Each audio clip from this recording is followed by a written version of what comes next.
Aidez-moi, madame. Oui, qu'est-ce qui se passe? Aidez-moi. Qu'est-ce qui se passe? Aidez-moi. Bon, si vous me dites pas ce qui se passe, je raccroche, hein. Madame, j'ai très mal. Oui, bah vous appelez un médecin, hein. D'accord. Ouais, vous appelez SOS médecin. Je peux pas. Vous pouvez pas? Ah non, vous pouvez appeler les pompiers, mais vous pouvez pas. Oui, vous allez mourir, certainement un jour, comme tout le monde.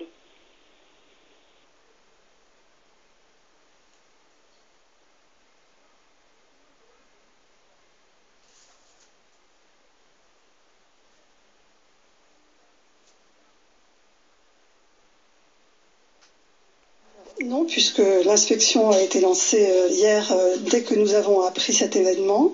Donc j'attends le rapport d'inspection de l'inspection générale des affaires sociales.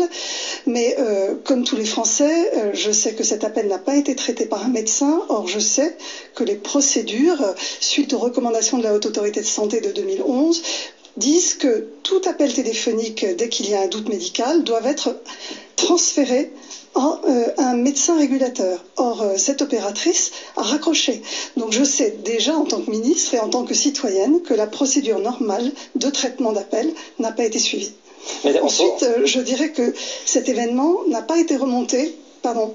Oui, on se pose aussi la question de la responsabilité, évidemment. Est-ce que cette opératrice était bien formée? Est-ce qu'elle a reçu la formation nécessaire pour prendre en charge un tel appel? Tout à fait, c'est exactement une des questions qui est posée à l'inspection générale, c'est-à-dire savoir comment les opérateurs sont recrutés, comment ils sont formés, et en particulier évidemment celle-ci. Puis j'ai convoqué les urgentistes lundi au ministère pour faire un point des dysfonctionnements qui peuvent exister dans les autres services. Je veux être certaine que ce type d'événement n'est pas connu, qu'il n'a pas été déjà repéré dans d'autres services. Donc nous aurons un point évidemment de discussion, et puis plus généralement, j'ai d'ores et déjà posé la question de la régulation des appels d'urgence. J'ai demandé un rapport à l'automne dernier qui va m'être remis avant l'été pour travailler sur les numéros d'urgence. Donc voilà, le travail est en cours, mais il y a une question autour des urgences en France qui sont aujourd'hui très sollicitées. Il y a, je le rappelle, 25 millions d'appels au SAMU par an. Journée, c'est Europe Soir. Laurent Bazin. L'invité d'Europe Soir, c'est Patrick Pelloux. Bonsoir. Bonsoir. Président de l'Association des médecins urgentistes. Évidemment, on l'entendait dans le journal. Patrick Pelloux, l'émotion est très forte après la mort d'une jeune femme à Strasbourg. Elle n'avait pas été prise au sérieux par le SAMU. On a tous entendu l'enregistrement de leurs échanges. La régulatrice qui était en ligne et qui l'a pris à la légère, je vais dire les mots comme ça et vous me direz si vous êtes d'accord, a été suspendue tout à l'heure. Vous dites, vous, qu'il s'agit d'une erreur humaine. La ministre pointe des dysfonctionnements graves et on l'a entendu là encore, des mots très durs vis-à-vis de cette opératrice, cette régulatrice. Des dysfonctionnements très graves. La ministre a raison. C'est inqualifiable et c'est pas un comportement qui est acceptable. Donc, on peut trouver aucune excuse. Après, c'est l'enquête qui dira les responsabilités. Mais en attendant, vous comprenez, quand vous travaillez au SAMU, que vous êtes assistant de régulation, ce qu'était cette personne qui a répondu, mais comme la sapeur-pompier qui a répondu, parce qu'elles sont deux initialement à répondre. Ces deux personnes... à ne pas mesurer visiblement la gravité. La gravité, ces deux personnes, c'est pas n'importe qui. Elles portent finalement l'exercice des sapeurs-pompiers, elles portent l'exercice du SAMU. Donc c'est pour ça que toute la profession, en fait, se sent responsable. Aucune des deux des médecins? Aucune des deux n'est médecin. Et elle ne passe pas l'appel au médecin. C'est ça qu'elle aurait dû faire? C'est ça qu'elle aurait dû faire sur des critères de gravité d'une personne qui est en souffrance, parce que ça s'entend, et toutes les personnes qui ont entendu l'enregistrement l'entendent.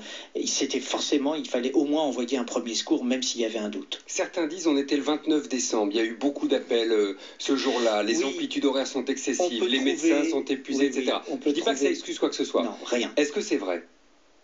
Mais c'est vrai, mais ça n'excuse rien. Parce que je travaille au SAMU, il y a des fois je suis submergé d'appels, il y a des fois j'en ai ras la casquette, mais je ne change pas d'un fil mon comportement. Vous dites que la qualité de prise en charge des patients s'est dégradée au SAMU?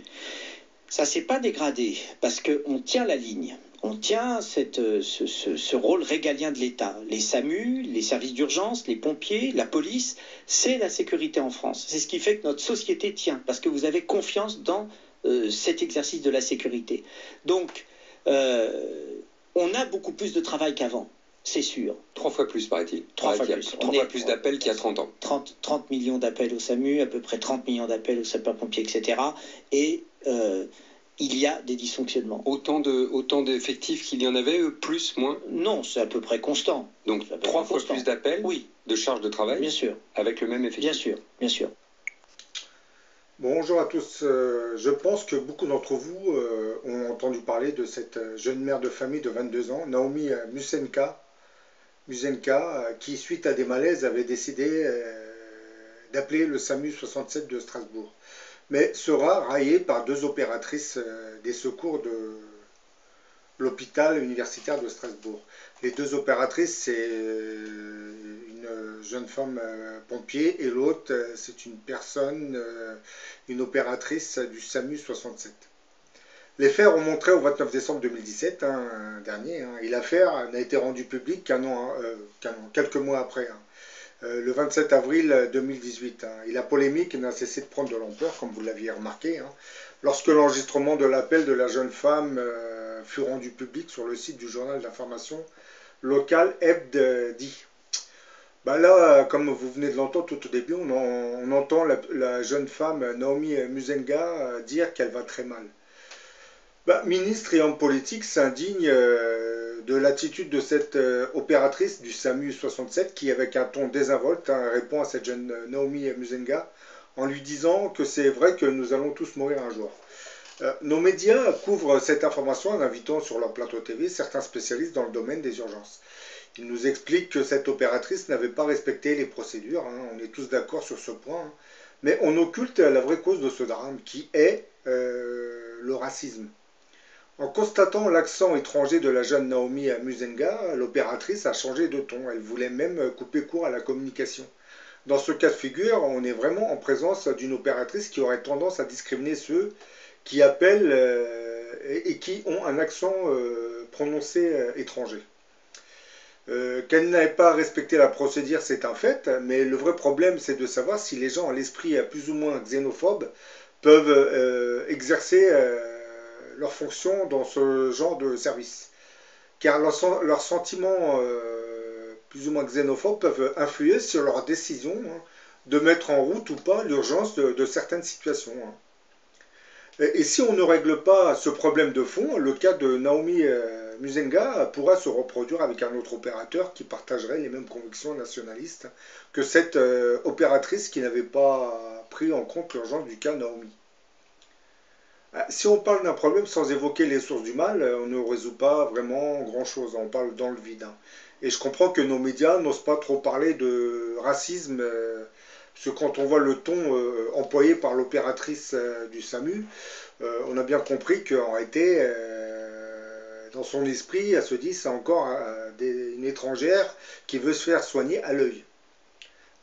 Oui, parce qu'elle a vu que la jeune Naomi avait un accent africain. Oui, ça ne lui a pas échappé. Probablement que cette opératrice du SAMU 67 n'exercera plus ses fonctions, mais le problème de discrimination raciale, lui, va persister. Donc, si on ne résout pas la cause de ce problème, eh ben, vous risquez de vous retrouver dans d'autres situations où vous allez retrouver des opérateurs qui ne prendront pas en compte l'urgence d'un cas parce que la personne qui est en face a un gros accent étranger. C'est dur à dire ça, mais bon, ce qui m'intrigue, c'est quand même que les médias n'aient pas mis l'accent sur ce problème. Parce que voilà, il faudra interroger l'opératrice, mais bon, je pense qu'elle va nier ce que je suis en train de vous dire. Elle va vous dire non, écoutez, moi je fais mon travail. Nous étions le 29 décembre, donc on était débordés, on avait des faux appels, comme tous les jours. Et je pensais que c'était une personne qui plaisantait avec nous, qui voulait se faire soigner gratuitement. Oui, mais quand vous êtes opératrice dans le SAMU, en général, vous prenez note de tout ce qui arrive en appel. Même si c'est, comment dire, un faux appel, vous vous arrangez pour que un SAMU ou une voiture aille directement chez la personne. Ensuite, si ça ne va pas, la voiture reviendra. Mais que s'est-il passé ce vendredi 29 décembre 2017 Naomi Musenga, 22 ans, est seule chez elle. à son domicile de Strasbourg, hein. Bah, il est à peu près 11 heures lorsque elle décide d'appeler les secours, le SAMU, parce qu'elle est prise de douleurs assez fortes. À bout de force, elle va composer son téléphone. Elle va composer sur son téléphone le numéro 15, hein, qui est celui du SAMU, hein, et des urgences. Et au bout du fil, vous avez une opératrice qui va transmettre à l'une de ses collègues les premières informations dont elle dispose, hein, sur le cas de cette jeune Naomi. Bon, là, elle parle, hein. Elle m'a dit qu'elle va mourir, rapporte l'opératrice. Elle a 22 ans, elle a des douleurs au ventre, elle a de la fièvre et elle va mourir, poursuit-elle. Ah, c'est sûr qu'elle va mourir un jour. C'est certain, répond l'opératrice des secours avec un ton moqueur. Après 1 minute 30 de discussion entre les deux femmes, la deuxième opératrice prend en ligne Naomi, hein, le souffle court. Elle tente difficilement d'expliquer sa situation comme vous venez de l'entendre dans l'enregistrement. Bon, là, je vous donne la retranscription de cet échange qui dure à peu près 1 minute 20.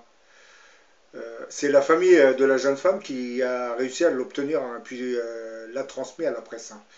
Bon, je vous dis, hein, oui, allô, allô, aidez-moi, madame. Oui, qu'est-ce qui se passe? Aidez-moi. Bon, si vous ne me dites pas ce qu'il se passe, je raccroche. Madame, j'ai très mal. Oui, ben, vous appelez un médecin, hein, d'accord. Voilà, vous appelez SOS médecin. Je ne peux pas. Vous ne pouvez pas. Ah non, vous pouvez appeler les pompiers, mais vous ne pouvez pas appeler SOS médecin. Je vais mourir. Oui, vous allez mourir certainement un jour, comme tout le monde. Hein.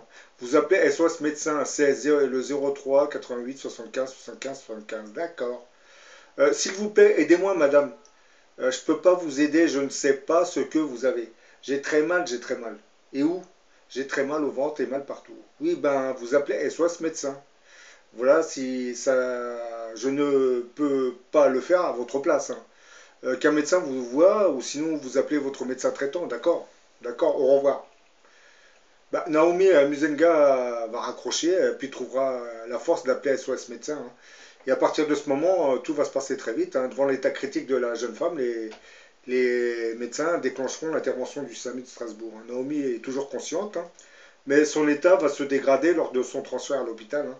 Elle passera un scanner, mais fera 2 arrêts cardiaques, hein, victime d'un infarctus, et elle sera transférée en réanimation. Bah, elle va décéder, comme vous le savez, à 17h30, soit 6h30 après son appel. Les propos qui ont été tenus par cette opératrice du SAMU ne sont pas acceptables, confirmera François Braun, le président de SAMU Urgence de France. Selon lui, l'opératrice n'avait pas à prendre seule la décision de rediriger Naomi vers SOS médecin. Ce qui est encore moins acceptable, poursuit-il, c'est que normalement tout appel est transmis à un médecin régulateur. C'est ce médecin qui prend les décisions après un interrogatoire médical, et dans ce cas, l'appel n'a pas été transmis au médecin. Ce n'est absolument pas la procédure, hein. Ce n'est absolument pas ce que l'on apprend à nos opératrices. On ne demande pas aux gens de rappeler. On le fait nous-mêmes et on transmet l'appel éventuellement à un autre service. Ben voilà, c'est l'histoire de cette Naomi, hein. Mais comme je l'ai dit, si on parle des procédures et on occulte la vraie cause de ce qui s'est réellement passé, qui, on s'en doute, c'est le racisme, hein, parce que l'opératrice avait bien compris que devant elle, il y avait une africaine, parce qu'elle parlait avec un léger accent africain. Je pense que si la personne n'avait pas cet accent, peut-être qu'elle aurait réagi autrement. Bien entendu, aujourd'hui, devant les journalistes, cette opératrice est effondrée, hein. Mais bon, sur le moment, posez-lui la question, quelle arrière-pensée avait-elle eu au moment de cet appel? Et bon, j'espère qu'un jour ou l'autre, elle répondra à cette question, mais bon. Ben, j'ai, entre autres, bon, Naomi, c'est un prénom qui est assez bon à entendre, hein. C'est un prénom que l'on retrouve aussi dans la Bible. D'ailleurs, à ce sujet, je vais vous citer, je vais vous lire l'histoire de Naomi. Dans la Bible figure un livre intitulé Ruth. C'est l'histoire d'une famille qui avait vécu au temps d'Israël avec les Juifs. Ruth était une jeune femme du pays de Moab, hein, la région de Moab, si vous voulez. Et donc elle ne faisait pas partie d'Israël, hein, le peuple élu. Cependant, lorsque cette Ruth découvrit ce qu'était Jéhovah, elle s'attachera à lui.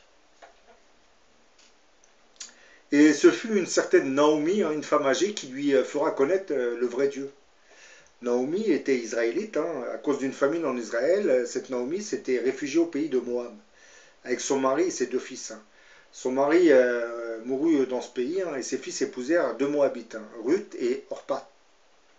Une dizaine d'années plus tard, ces 2 fils vont mourir à leur tour. Hein.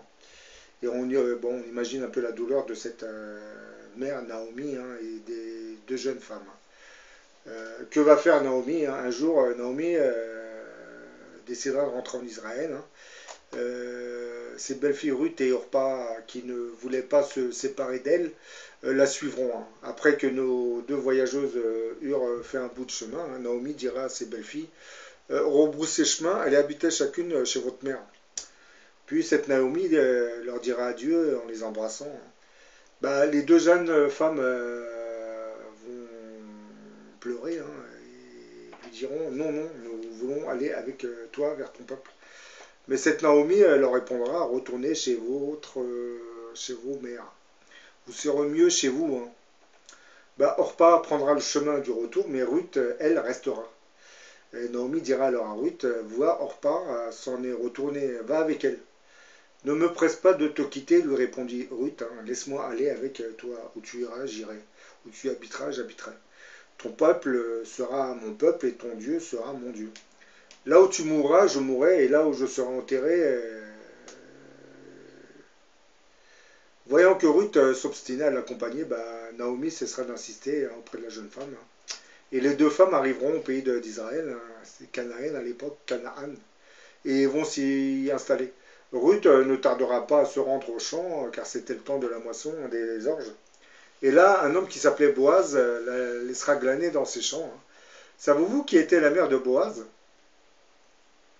C'était Rahab de la ville de Jéricho. Un jour, Boaz dit à Ruth, on m'a raconté tout ce que tu avais fait pour Naomi. Hein.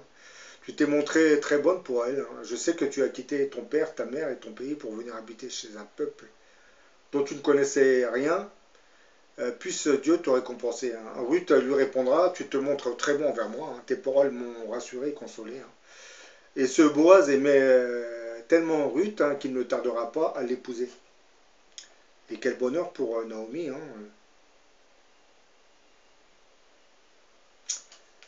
Car cette Naomi goûtera un bonheur encore plus grand le jour où Ruth et Boaz eurent leur premier fils, Obed. Hein. Et Obed devait devenir le grand-père de David.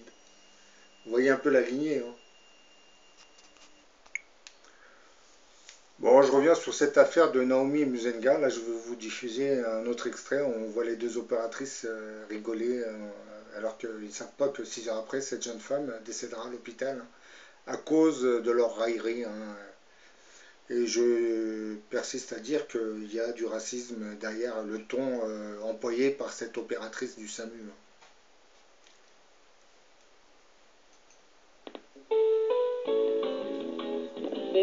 Accueil SAMU du CTA, ne quittez pas, le permanencier du SAMU 67 va vous répondre. La police déjà.